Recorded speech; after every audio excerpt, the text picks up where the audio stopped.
and gentlemen, this is Mars coming at you over the interwaves with another StarCraft 2 cast. This one sent in by a random viewer of not so much my stream as somebody else's. Guys, come on, you gotta watch my stream so you can send me replays. I don't have to go bug him off traffic. Anyway, it is one of these guys. I won't tell you whether it's spawning on the southeastern side of King John Sejong Station, or whether it is NickWinters playing for a pony-ish sort of thing. Pony. Get it? It's pony. Anyway, the player in question used to be a gold player, and I understand he's been proudly demoted into silver one now.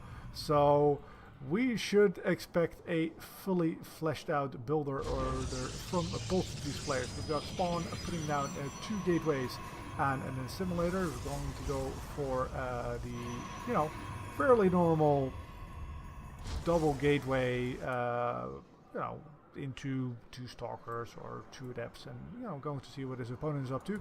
NickWinters, on the other hand, is building also 2 gateways, but not quite in the same location.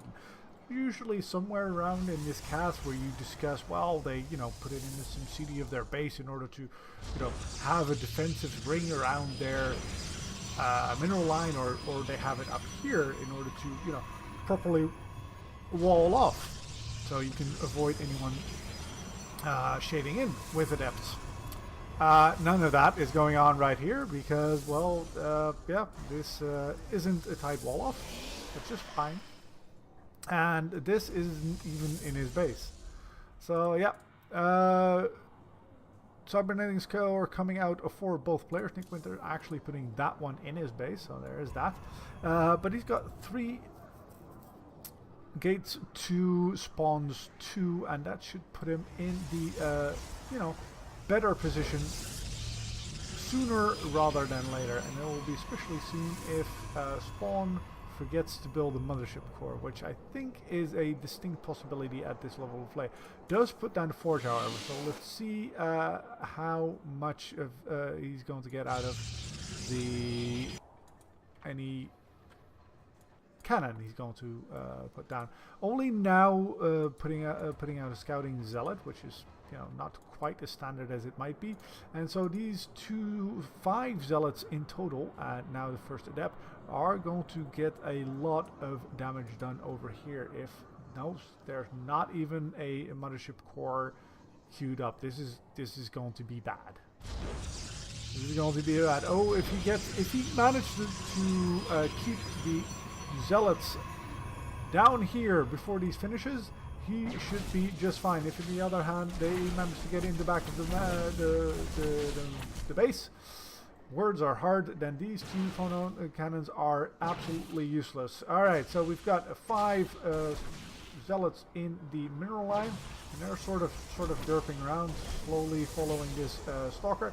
1 zealot actually going so far as to actually attack a probe. And there goes that photon cannon doing rather good things. And now we've got all the probes pulled against zealots, and that is exactly what the zealots want.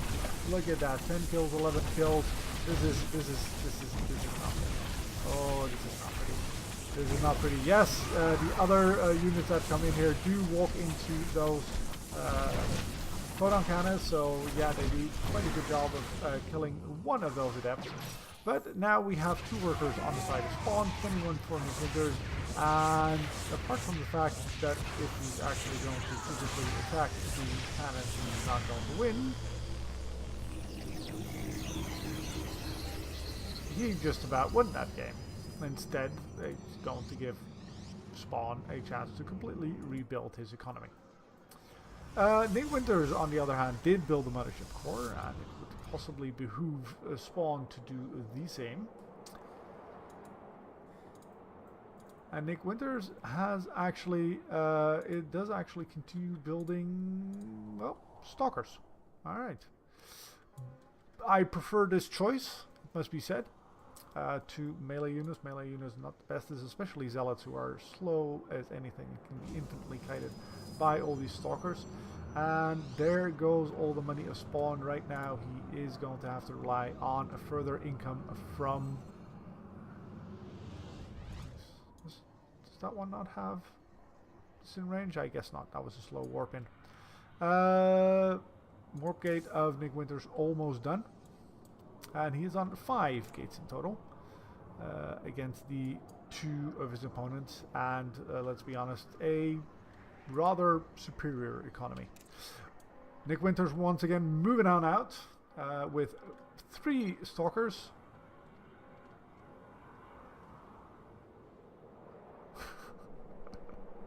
SpawN, proud veteran in the forces of the 2025 Protoss attack, and this sentry is actually a very good choice right there. You can cut the army in half as it does move on this this natural middle line, but NickWinters is like, you know what, I'm in a fairly good spot. Let me just expand right there and you know, continue on that economic lead I already have. SpawN just making sure that his opponent isn't down there. I'm going to use that adapt maybe to scout to shade psionic transfer words to his enemy's base and see if he can get something done with that. Although there is a mothership core and 2 stalkers, but instead he's going to keep his adept around. Is everything here slow warp in? You want to maybe warp in around this this pylon there. So yeah, SpawN pretty much boned. And NickWinters is not moving into for the killing blow. He's also not getting anything out of the robotics facility, I say, as he does actually start an immortal. Nor, oh, he did build one of those before. Nor is he building a Stargate or anything. But with this army right here, I'm guessing that should be just about fine to kill stuff there. SpawN poking in, seeing what he can get done. Oh, he's going to catch these in the warp in phase, which does mean you receive extra damage, but is forced back. Don't get a free zealot maybe. Yes, he does.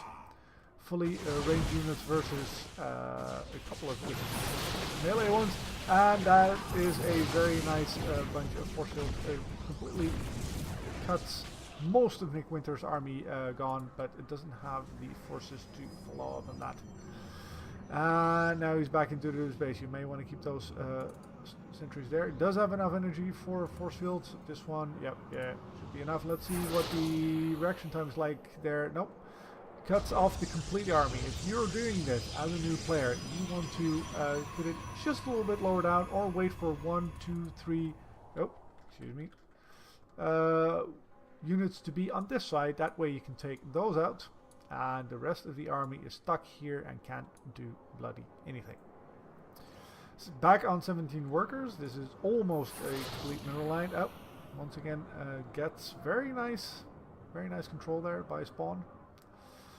But yeah, we've got more mortals coming on down here. These 3 are still operating as well.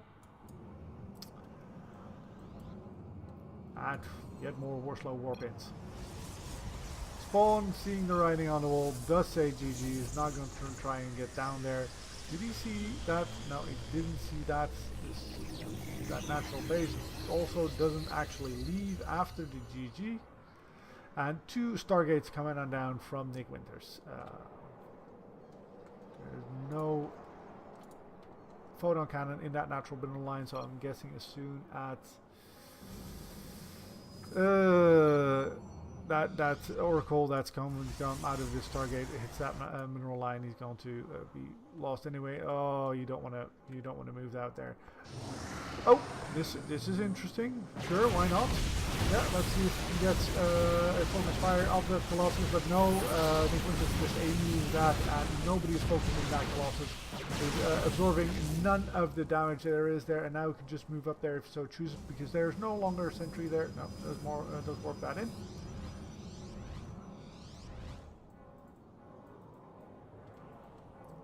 Try and move out of there. Ah, look at that. Now he sees that this is an illusion, so there's no reason for him to focus on that. Loses yet another stalker, NickWinters isn't actually going for the Oracle, he's going for a Void Ray.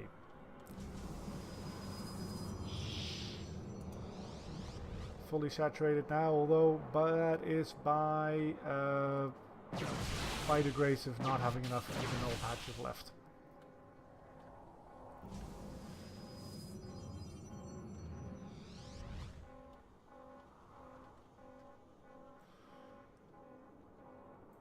In the meantime, I suppose NickWinters could have gone for yet another expansion or transfer some of his probes from his main, which is now mined out. Maybe starting an upgrade or two, but he's happy just to float this kind of money here. Let's be perfectly honest, he knows, well, you can suspect that his opponent hasn't gotten out there yet. Like, he could have dropped a probe there if he built, you know, a war prism or something like that, but there you go. NickWinters happy to stay here. Maybe he's referring to the meanness of not coming in and finishing it off, because certainly he doesn't have anything here that can hold the assault of 59 army supply versus 22. Although, well, yeah, now it's getting to be tricky again. If he cuts that off at the right stage, he's going to be just fine. But if he moves out, if he loses that choke point, well, you don't want to do that. He does go back up there before NickWinters can come up by. He did get alerted by that observer, and SpawN is actually going to fortify himself a little bit more at the cost of a probe. Didn't get that probe back into his base.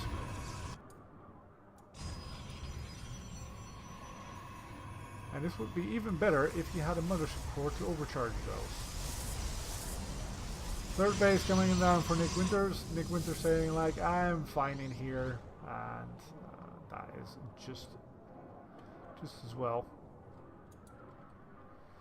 Going to check, see where his opponent is. Sees that there isn't actually an opponent.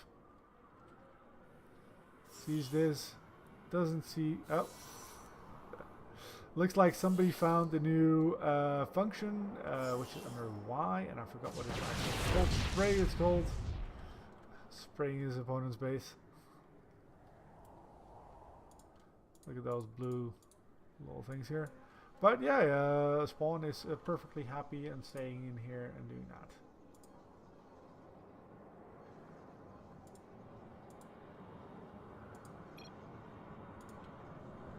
SpawN, very much similar, the same as me. NickWinters is going to make Sejong. Well, I mean, at this point, you've got 3 Void Rays, you can allow them more.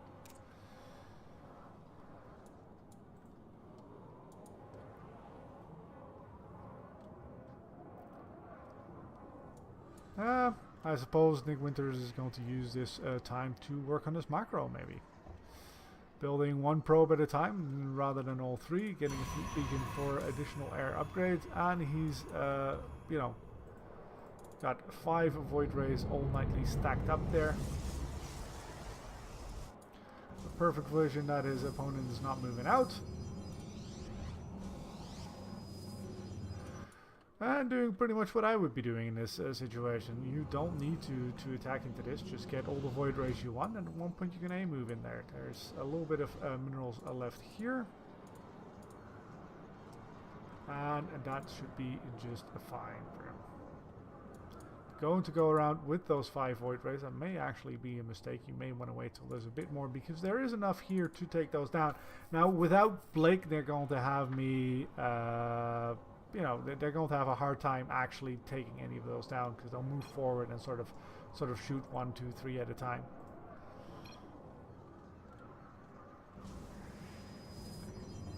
And then the Void Rays are going to have a chance to move back. Anyway, as promised, NickWinters is moving on out with an observer and a bunch of Void Rays. 2 more Void Rays coming on down the map over there. And let's see what he's going to take. I have an Immortal. Oh, an Immortal. Sorry, that's not how you spell that SpawN. That's okay. You have an Immortal. Your opponent has a lunch more, and all right. It would seem that NickWinters is preparing to go carrier although it doesn't seem to be building any. Does have the you know, the economy for it, with a 4th base on the way. And here we go, moves in with his main ground-based army, which is going to have to go up to a spawn. And in the meantime, we've got those Void Rays coming in from the other side, so let's see what's happened here. Both armies sort of derping around with most of their army not actually shooting. There goes that one Immortal, there's a second Immortal there. But those Void Rays are completely uncontested and just killing everything over here with their +1/+1 attack. And yeah, no, the ground army slowly whittling down. Those zealots definitely not doing anything useful whatsoever. And now there isn't even anything that's that can shoot back. And yep, that is it. Just 2 zealots left who are going to automatically attack the ground forces of NickWinters as soon as he gets into range. He's actually going to lose another Stalker due to the cannon. And yep, GG. Going to actually stay in here until all the buildings are done, and you get a drone out there or a probe out there in order to create a thing. Yep. You know, pylon on the other side or not. So that was all of this. Oh no, he's going to try and get a try sneaking the probe out. Let's see how many probes he's got. He's got like 13 tab. Here.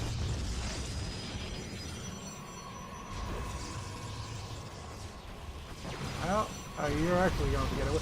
You wanna build one of those here? Come on. And that's all your money. So these are all the pylons that are left. And ice balls.